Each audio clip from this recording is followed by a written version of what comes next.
Pisces, my water babies, positive vibes, motivation, inspiration, elevation, love, light, positive energy, goodwill, peace and healing, abundance and prosperity all your way. Please like, share, comment, and subscribe if this page has been a blessing to you. Your word of the day is the voice of my heart. Where are the contents? What are the lyrics? What is the beat of your heart?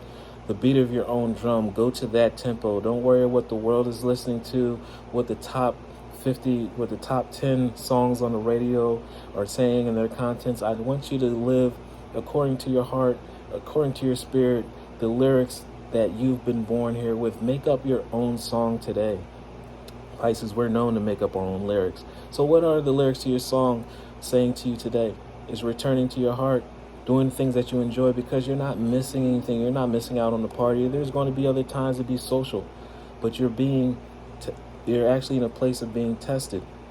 Are you going to be your original self where you stick out and you make a difference? Or you're going to try to force yourself into the puzzle of the world where you don't fit? Now, it's time to create your own puzzle. Go back to your own puzzle.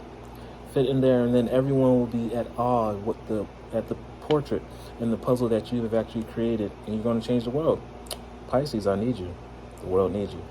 I silence the fear in me, and I discover the voice of my heart. I'm not scared to be myself. Now, are we, Pisces? No, we're not. The fruit of these words guides me. I trust the song of my soul. My intuition leads me onto the path of light, prosperity, and I shine, baby, shine abundantly. Love one another. Be kind to one another. Love yourself. I love you too.